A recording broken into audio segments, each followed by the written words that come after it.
जो व्यक्ति भगवान वाहिगुरु अल्लाह ईश्वर उस परमात्मा में विश्वास नहीं रखते, ऐसे व्यक्ति हमारा कार्यक्रम ना देखे, क्योंकि जो भगवान पर ही विश्वास नहीं रखता वो मेरी बात पर क्या विश्वास करेगा। इसलिए ऐसे व्यक्ति को यदि हमारा कार्यक्रम सत्य ना लगे तो वह इसे काल्पनिक मान करके भूल जाए। एक बार की बात है, एक सेठ रोड के किनारे एक भिखारी के पास में जाता है और उससे पूछता है कि तुम इतनी गर्मी में, इतने खराब मौसम में यहाँ पर बैठकर भीख क्यों मांग रहे हो, और तुम तो बिल्कुल तंदुरुस्त हो, हट्टे कट्टे हो, बिल्कुल ठीक हो, और फिर भी भीख मांग रहे हो। तो भिखारी ने जवाब दिया, श्रीमान मेरे पास कई महीनों से कोई काम नहीं है और घर के हालात इस प्रकार के हैं कि मुझे धन की आवश्यकता है, तो मैं इस कारण से भीख मांग रहा हूँ। लेकिन यदि कोई मुझे या आप कोई नौकरी दे दें तो मैं अभी भीख मांगना छोड़ दूंगा। तो वह सेठ मुस्कुराए और कहा, मैं तुम्हें कोई नौकरी तो नहीं दे सकता, लेकिन मेरे पास तुम्हारे लिए नौकरी से बढ़कर भी एक काम है, वो बहुत ही अच्छा है, और यह कार्य है कि तुम मेरे पार्टनर बन सकते हो। मेरे साथ बिजनेस में आधी हिस्सेदारी तुम्हारी हो जाएगी। तो उस भिखारी को सेठ की बातों पर यकीन नहीं हुआ, क्योंकि कोई बड़ा व्यक्ति किसी भिखारी को अपना पार्टनर क्यों बनाएगा। आज के युग में क्या ऐसा संभव हो सकता है। वह भिखारी यही सोच रहा था मन में, और फिर भिखारी ने सेठ को कहा कि क्या ऐसा हो सकता है। तो सेठ ने कहा, बिल्कुल हो सकता है, आप मेरे पार्टनर बन जाइए, और मेरा बहुत बड़ा एक शोरूम है, बहुत बड़ी दुकान है, मैं सोने चांदी का व्यापारी हूँ।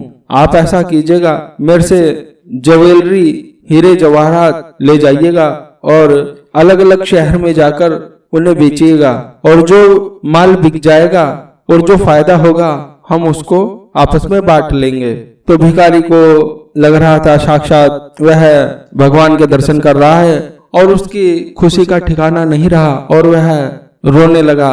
और उसे रोता देख सेठ ने कहा कि रोने की आवश्यकता नहीं है, ये आपके खुशी के आंसू हैं। आप मुझ पर विश्वास कीजिए, यकीन कीजिए, हम अवश्य एक अच्छे पार्टनर साबित होंगे और हमारा व्यापार अच्छा चलेगा और आपका जीवन भी अच्छा हो जाएगा। तो भिखारी ने कहा, श्रीमान आप मेरे लिए भगवान का रूप धारण करके आए हैं, क्योंकि मैं बहुत ही ज्यादा दुखी हूँ इस समय। मैं आपका किस तरह से शुक्रिया अदा करूँ यह मैं सोच नहीं पा रहा हूँ। और फिर वह अचानक से चुप हो गया और मन में कुछ सोचने लगा, और सोचने के पश्चात वह बोला कि जो मुनाफा होगा हम उसे कैसे बांटेंगे। 100 रुपए में 20 रुपए मेरे होंगे और 80 रुपए आपके होंगे क्या, या 100 रुपए में 10 रुपए मेरे होंगे और 90 रुपए आपके होंगे क्या। मुझे बताइए कि हम जो फायदा होगा, जो मुनाफा होगा, उसे किस तरह से आपस में बांटेंगे, आधा आधा करेंगे। तो वह सेठ मुस्कुराने लगे और कहा, भाई मुझे इतने लाभ की आवश्यकता नहीं है, मैं तो यह चाहता हूँ कि आपका जीवन सुधर जाए, आप खुशहाल हो जाएं। मुझे आप केवल लाभ में 10% ही दे देना या 5% ही दे देना, मेरे लिए केवल और केवल इतना ही बहुत है। यह बात सुनते ही भिखारी बहुत ही ज्यादा प्रसन्न हो उठा, वह बहुत ही ज्यादा खुश हो उठा, और वह खुशी के मारे क्या करे क्या ना करे उसे कुछ समझ में नहीं आ रहा था। और उसने सेठ जी के चरण स्पर्श किए, उन्हें प्रणाम किया और कहा, मान्यवर मैं आपके चरणों में उपस्थित हूँ, जब भी आप चाहें हम कार्य शुरू कर सकते हैं। तो सेठ ने उन्हें अपना पता बताया और कहा कि कल से ही हम व्यापार शुरू करेंगे, और 1 महीना जब हो जाएगा, 30 दिन के बाद जो भी लाभ होगा उसे आपस में बांट लेंगे। लाभ का 10% या 5% आप मुझे दे देना और 90 या 95% आप अपने पास में रख लेना। यह बात दोनों की तय हो गई और अगले दिन से दोनों ने व्यापार शुरू कर दिया। और वह भिखारी दिन रात कार्य में लग गया और वह अलग अलग शहर में जाता, सेठ से सोना चांदी लेकर अलग अलग व्यापारियों को बेचता और मुनाफे को इकट्ठा करता। तो इस प्रकार उसकी दिन प्रतिदिन बहुत ज्यादा तरक्की हो गई, उसे बहुत ज्यादा धन का लाभ हुआ। और फिर वह दिन भी आया जब आपस में बंटवारा होना था पैसे का, जिसमें उस भिखारी को 90% अपने पास में रखने थे और 10% उस सेठ जी को देने थे। लेकिन अब उस भिखारी को वह 10% भी बहुत ज्यादा लग रहे थे। वह सोच रहा था कि यह 10% मैं उस सेठ जी को क्यों दूं, क्योंकि अलग अलग शहर में मैं ही जा रहा था, मैं ही काम कर रहा था, मैं ही व्यापार कर रहा था, मैंने ही इतने सारे सोना चांदी बेची है, मैंने ही लाभ कमाया है, तो मैं 10% क्यों दूं? 10% की रकम भी कोई कम रकम नहीं होती, यह बहुत ज्यादा है। और सेठ का इसमें कोई कार्य भी नहीं है, क्योंकि उस सेठ ने कुछ किया नहीं है, वह तो केवल अपनी दुकान पर ही बैठा रहा। जाता तो मैं था अलग अलग शहरों में, और सेठ जी केवल बैठे बैठे ही 10% कमा रहे हैं। यह तो बिल्कुल अन्याय है, मैं ऐसा बिल्कुल नहीं होने दूंगा। इस प्रकार के शैतानी विचार, गंदे विचार उस भिखारी के मन में आने लगे, और एक प्रकार से उसके विचार में बहुत ही ज्यादा गंदगी व्याप्त हो गई, और इस प्रकार का लालच उसके दिल दिमाग में पूरी तरह से रच बस गया। और फिर अगले दिन सेठ जी अपने मुनाफे के पैसे लेने, अपना हिस्सा लेने उस भिखारी के पास में आए, और उन्होंने कहा कि भाई थोड़ा हिसाब किताब कर लें कि क्या लाभ हुआ, कितना लाभ हुआ। तो इस पर भिखारी, जो पहले से ही मन में चिढ़ा बैठा था, बहुत ज्यादा गुस्से में था, उसने सेठ जी की तरफ देखा और क्रोध में कहा कि अभी बहुत सारा हिसाब किताब बाकी है, लेन देन बाकी है, और व्यापार में बहुत ज्यादा घाटा हो गया है, हानि हो गई है।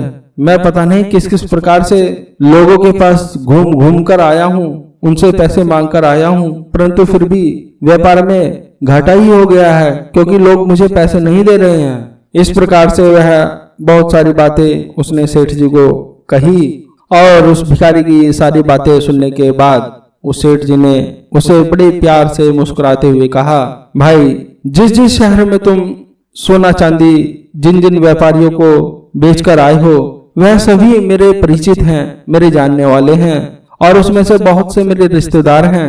और मैंने ही उन्हें कहा था कि आप इस व्यक्ति से सामान खरीदते रहना, जिससे कि इसकी दिनचर्या भी अच्छे से चल जाए और व्यापार ठीक से चल जाए। और उन लोगों ने मुझे पहले ही बता दिया है कि आपको कितना लाभ हुआ है, लेकिन अब आप अपनी बात से मुकर रहे हो, लालच में आ गए हो।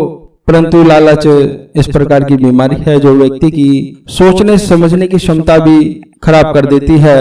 अब जरा आप यह सोचिए कि उस सेठ व्यक्ति के स्थान पर यदि आप होते, हम होते, और कोई व्यक्ति आपके साथ में इस प्रकार का विश्वासघात करता कि जिसके लिए आप सब कुछ करके दे रहे हैं, सब कुछ बना करके उसको दे रहे हैं, उसके बाद भी वह आपके साथ में विश्वासघात करता, तो आपको कैसा लगता।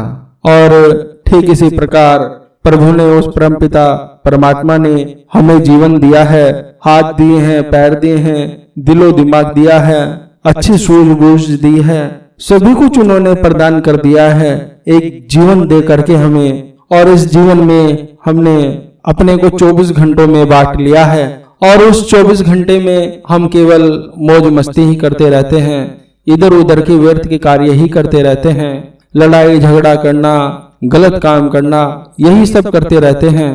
और बहुत ही ज्यादा मुश्किल से हम 10 मिनट 20 मिनट ही निकाल पाते हैं भगवान का ध्यान करने के लिए, उनका पूजन करने के लिए, उनकी साधना करने के लिए।